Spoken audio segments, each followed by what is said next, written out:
Close your eyes for a moment and imagine this. A man stands at the edge of a great city, the air thick with the scent of burning oil lamps and the distant murmur of a bustling marketplace. Merchants shout, coins clink, and philosophers gather in shaded courtyards, debating the nature of existence.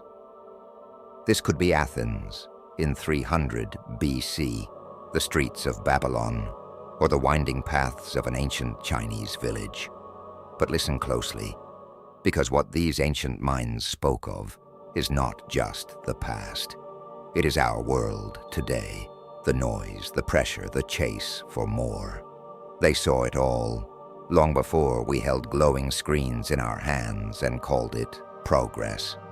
And they left us a message carved into the very foundation of time itself. You are not suffering because the world has changed. You are suffering because human nature has not.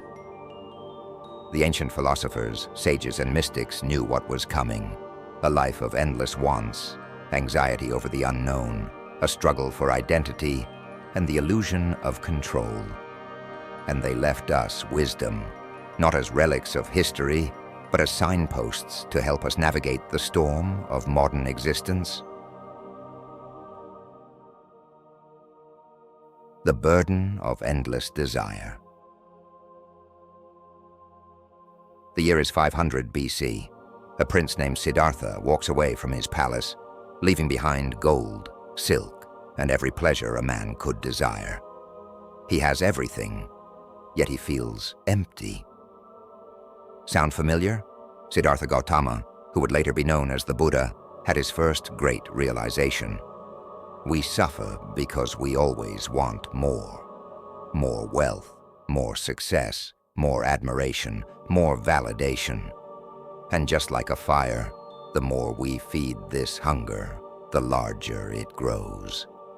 The Buddha warned us of the great illusion, the belief that happiness lies in the next achievement, the next purchase, the next milestone. But tell me, has it ever been enough? Has one more like, one more paycheck, one more possession ever truly silenced that restless ache within? If not, perhaps he was right. True peace, he taught, is not found in adding, but in letting go. The modern world whispers that fulfillment is always just out of reach, but the ancients remind us that it was always within us. The anxiety of the future. Forward to Rome, 100 AD. A man named Marcus Aurelius, ruler of the known world, sits alone at night, writing by candlelight. He is the emperor of Rome, and yet his words reveal the thoughts of a man no different from us today. You are distressed by too many things. The past is unchangeable. The future is unknowable. Why then do you suffer over both? The Stoics saw our greatest modern disease coming: anxiety. We are haunted by the past. We are terrified of the future. And in this war between what was and what might be, we forget the only thing that truly exists: this moment. Seneca, another great Stoic, put it best: we suffer more in imagination than in reality. Think about it. How many times have you lived through the same fear in your mind before it ever happened? How many hours have you spent worrying about things that never even came to pass? The Stoics whisper to us across time: focus only on what you can control, let the rest go. The illusion of success. Now let's journey east to a quiet mountain in ancient China, where an old sage named Laozi sits by a flowing river.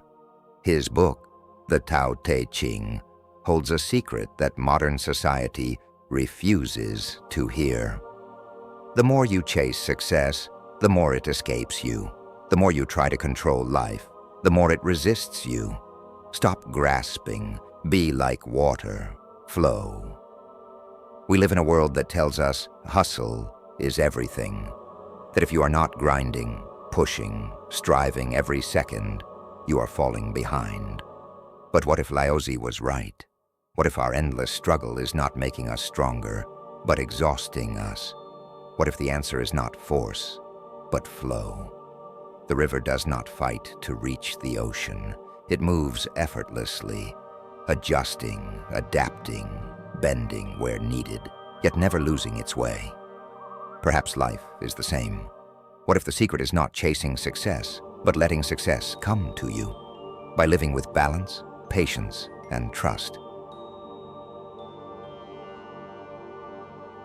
The struggle for identity. Finally, imagine stepping inside a grand temple in ancient Egypt. The walls are covered in hieroglyphs, and at the center stands a great scale. One side holding a human heart, the other a single feather. This was the Egyptian test of the afterlife. If your heart was heavy, burdened by regret, deceit, and self-betrayal, you could not enter paradise. But if it was light, free from the weight of falsehood, you would live forever. The message: the heaviest burden we carry is pretending to be someone we are not. Today, the world pressures us to wear 1,000 masks, to curate the perfect online presence, to chase the image of success, to be who we think we should be instead of who we truly are. But the ancient Egyptians warned us, your soul knows when you are lying to yourself. To live fully, you must unburden your heart, drop the masks, let go of the need to impress, and instead be real. Only then will you be free. So what do we do now? The ancient world saw our struggles coming. They saw the trap of endless desire. They saw the poison of worry. They saw the illusion of control. They saw the cost of living a lie. And they left us their wisdom, not as old, dusty words, but as a lifeline. So ask yourself, what are you chasing that is only making you empty? What fears are stealing the joy from your present? Where in life are you forcing when you should be flowing? Are you living as who you truly are, or just who the world expects you to be? The past is not gone. It is speaking to us right now. The question is, are we listening? Let this be the moment you wake up. Let this be the moment you start living. Sparkle,